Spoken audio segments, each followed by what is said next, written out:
¿Quién voló el puente de Crimea? ¿Las fuerzas militares ucranianas? ¿Un sector contrario a los intereses de Putin dentro de la misma Rusia? ¿O se trata más bien de una operación del más alto nivel de inteligencia para profundizar el conflicto? Los detalles aquí y ahora en este video. Comenzamos.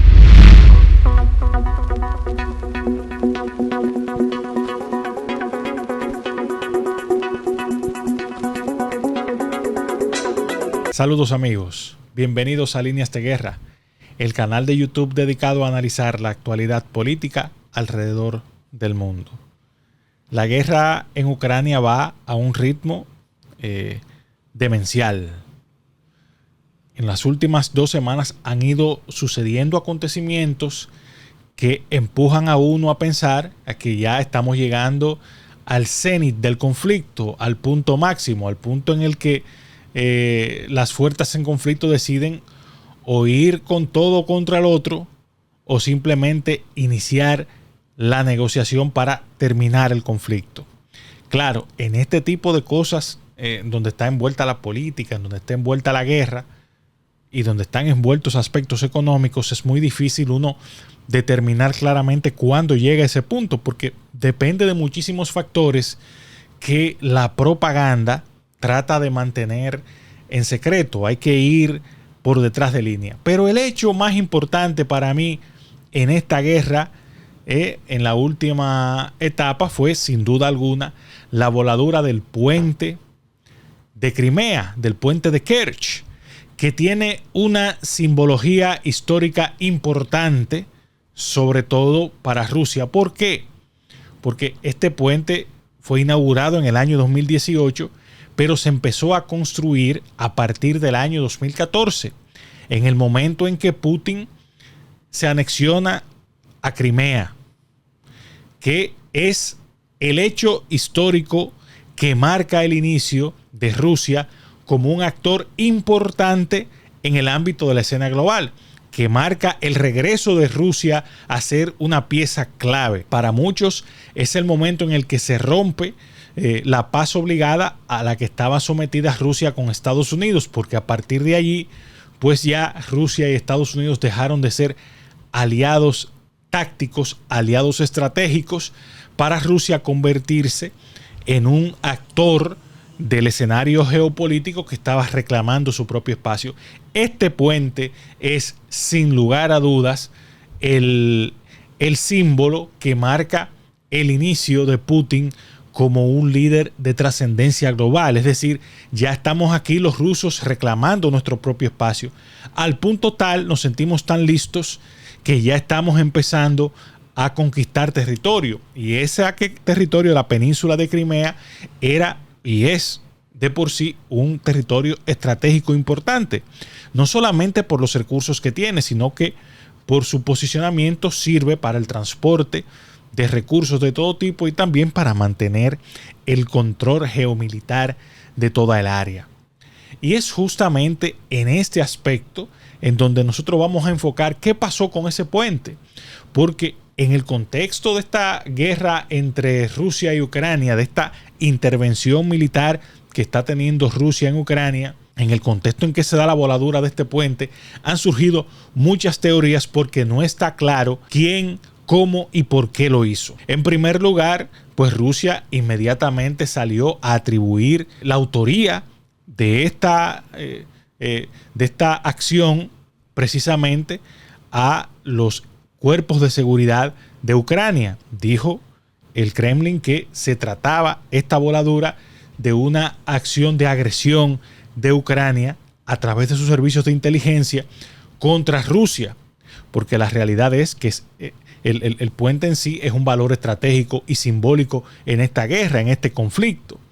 De la parte de Ucrania, pues no se han apropiado no han reclamado la autoría del hecho y han sí establecido que de lo que se trata esta acción es de una situación de diferencias internas en el propio ámbito militar ruso, porque se quiere vender la idea desde Ucrania y desde Occidente de que en Rusia se está gestando una oposición interna muy dura contra Putin que puede terminar incluso con la estabilidad política de Putin, con él fuera del poder. Hay quien ha hablado incluso de la posibilidad de un golpe de Estado por el descontento que ha generado en Rusia toda esta situación con respecto a Ucrania.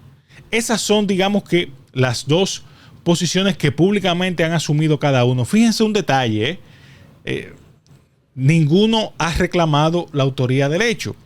Me llama la atención, por ejemplo, que Ucrania, que dar ese golpe militarmente en el contexto en el que se está dando todo esto, de una suerte de contraofensiva de Ucrania, en el que Ucrania ha incluso recuperado territorios, lo que ha obligado a que Rusia tenga que subir el tono de su retórica sobre el tema, pues, y que incluso hable de escalar el conflicto hacia otro tipo de escenarios extremos, y todos sabemos de lo que eso se trata, de un escalamiento a nivel nuclear, y que incluso lo valida el hecho de que se ha aprobado una ley que pide una movilización de al menos de 300,000 nuevos reservistas en el ámbito de Rusia. Y eso, lógicamente, está dejando implícito el hecho de que quizás la operación no le ha salido a Putin en lo militar como él tenía planeado. Ahora, es creíble pensar que esta voladura de este puente no tiene autor, porque de lo que estamos hablando aquí, si usted parte y toma las declaraciones en el ámbito público que da Ucrania, usted se da cuenta que ellos dicen, no, eso no lo hice yo. Rusia no se atreve ni siquiera a decir que fue una acción directa del ejército de Ucrania. Es decir, no ha dicho claramente esto es algo que lo ha hecho Ucrania, lo ha dejado en la nebulosa, se lo atribuye a servicios de inteligencia, pero no se atreve, no dice de manera clara, esta ha sido una agresión contra nosotros. Lo ha dejado ahí como en la nebulosa. Uno lo advierte de manera implícita de que eso está pasando. Ahora, ¿qué pensamos nosotros? Señores, miren, en este tipo de conflictos se utilizan todas las armas, ya lo dice el manido dicho, en la guerra y en el amor todo es válido, en la guerra y en el amor no hay reglas, y realmente, aunque la guerra de manera institucional tiene unos ciertos parámetros y unas normas de referencia, la realidad es que en la guerra no hay reglas. Cada quien lo que intenta es ganar, tomando en cuenta de que cada acción que tome un actor en una guerra determinada, cada movimiento que hace puede impactar en el resultado final de esa guerra, porque recuerden que las guerras terminan o con el exterminio de tu contrincante o con un acuerdo de paz en el que cada quien salga con algo que presentar en la mesa de la negociación. Ahora, ¿quién para mí es el autor de todo esto? Yo personalmente estoy convencido que esto se trata de un autoatentado de la propia Rusia, que manos rusas, no como base de una división, sino como base de un esquema en el que se pueda utilizar ese atentado, esa voladura de ese puente, como una excusa, como un argumento para escalar el conflicto y hacer lo que sucedió luego, que fue el ataque bestial que hizo Rusia contra la ciudad de Kiev. Putin quiere llevar el conflicto a más, sabe que en términos de imagen, en términos mediáticos, está teniendo una situación que amerita que su pueblo se mantenga de manera firme a su lado, y él lógicamente pues hace este autoatentado para crear las condiciones de una provocación y poder él darle con todo a Kiev sin que se vea algo cruel, sino que desde la óptica de la gente que le apoya, este hombre lo que está es defendiéndose de una agresión. Y por eso yo creo que Putin, que Rusia en este caso, pues ha articulado él mismo este atentado. Fíjense un elemento, en un puente que es el más largo de Europa, que tiene esa simbología. En ese puente que tiene esa simbología, 18 kilómetros, un atentado en el que vuelan el puente, no hay una sola víctima. fíjense que se ha hablado de un camión que se perdió, pero no se habla del costo de una vida. Uno no sabe si el camión que iba por allí era autotripulado. Es decir, hay muchos elementos ahí que le dejan a uno entrever la posibilidad de que este haya sido real y efectivamente un autoatentado de Putin para él poder seguir escalando el conflicto hacia otro estadio. Y usted me dirá, pero caramba, ¿cómo va Putin a hacer ese autoatentado contra sí mismo, infligirse esa herida?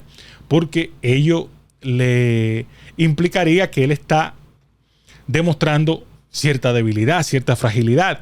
Y eso puede ser, pero fíjese un detalle, él no se lo da de manera frontal al ejército de Ucrania, no lo hace ver como una parte de la guerra, sino que se trata de una agresión de los servicios de inteligencia de Ucrania, lo cual entonces lo deja a él con las manos libres para hacer lo que hizo luego, que fue real y efectivamente, pues, crear las condiciones para generar este ataque que él genera a Kiev, y luego entonces ya Putin, que estaba a la defensiva, Rusia, que estaba en una situación en la que